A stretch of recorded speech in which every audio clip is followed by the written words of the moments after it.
Party ने पहले ही दे दी थी। कल जैसे बैठकों का सिलसिला शुरू हुआ था, उसी बैठक में ये तमाम रणनीति तय हो गई है।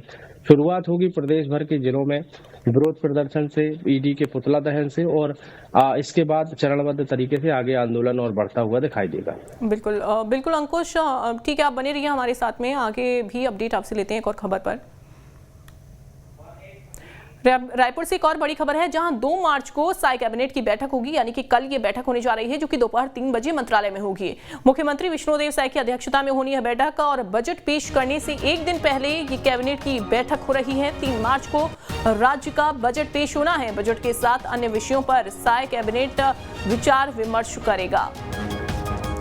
अंकुश बने हुए हैं। अंकुश, साय कैबिनेट की कल मीटिंग होने जा रही है कल, और कितनी महत्वपूर्ण ये बैठक रहेगी, क्योंकि सोमवार को बजट पेश होना है और बजट पेश होने से पहले कल ये मीटिंग कितनी खास?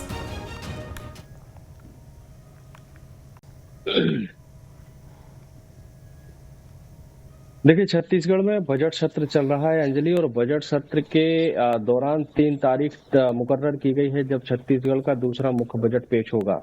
ओपी चौधरी बतौर वित्त मंत्री दूसरी बार बजट पेश करने जा रहे हैं, और बजट की तमाम तैयारियां मुकम्मल कर ली गई हैं। और तैयारियों को लेकर अगर हम देखें तो अब चूंकि ये परंपरा रही है, जब भी कोई विधानसभा में बजट पेश होता है तो सबसे पहले उसको कैबिनेट की मंजूरी दी जाती है, और यही कारण है कि 3 तारीख को पेश होने वाले बजट को लेकर 2 मार्च को कैबिनेट की बैठक बुलाई गई है।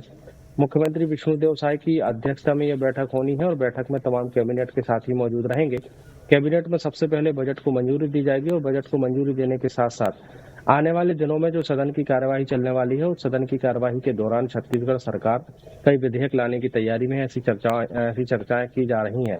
अब कौन से विधेयक हैं, कौन से विधेयकों पर मंजूरी लगेगी वो तो कैबिनेट की बैठक के बाद ही स्पष्ट होगा। लेकिन मुख्य रूप से अगर देखें तो बजट को कैबिनेट की मंजूरी देने के लिए ये कैबिनेट की बैठक बुलाई गई है, और काफी ये महत्वपूर्ण बैठक रहने वाली है, क्योंकि प्रदेश का दूसरा मुख्य बजट पेश होने जा रहा है।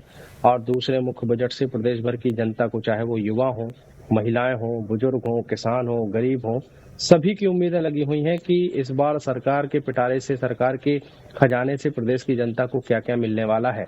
और जिस तरीके से छत्तीसगढ़ में सरकार में आने के पहले भारतीय जनता पार्टी जो मैनिफेस्टो लेकर आई थी, जिस मैनिफेस्टो के माध्यम से प्रदेश की जनता से वादे किए गए थे, उन वादों पर ज्यादातर मोहर तो भारतीय जनता पार्टी की सरकार ने लगाई है। लेकिन अब आने वाले समय में प्रदेश के विकास के लिए, प्रदेश के लोगों के हित के लिए कौन कौन से कदम उठाए जा रहे हैं, बजट में तमाम चीजें समावेश की जाएंगी। अलग अलग विभागों से बजट को लेकर डिमांड मांगी गई थी। वो डिमांड के आधार पर बैठकें हुई, बैठकों में चर्चाएं हुई, और चर्चाओं के बाद बजट को अंतिम रूप दिया गया। और उसी अंतिम रूपी बजट को कैबिनेट से मंजूरी देने के लिए कैबिनेट की बैठक बुलाई गई है। बजट, अन्य विधेयक और उसके अलावा अन्य तैयारियां जो है इस कैबिनेट के माध्यम से प्रदेश के विकास के लिए की जाएंगी, ऐसी उम्मीद जो है इस कैबिनेट की बैठक से लगाई जा रही है। बिल्कुल अंकुश, बहुत शुक्रिया आपका जानकारी देने के लिए और जुड़ने के लिए। आगे बढ़ते हुए इंदौर से बड़ी खबर, जहां बीआरटीएस हटाने की कार्रवाई नगर निगम ने शुरू की। रात को ये कार्रवाई शुरू की है, और आपको बता दें कि शिवाजी वाटिका चौराहे और जीपीओ चौराहे से कार्रवाई शुरू हुई। पोकलेन और गैस कटर लेकर पहुंची थी नगर निगम की टीम।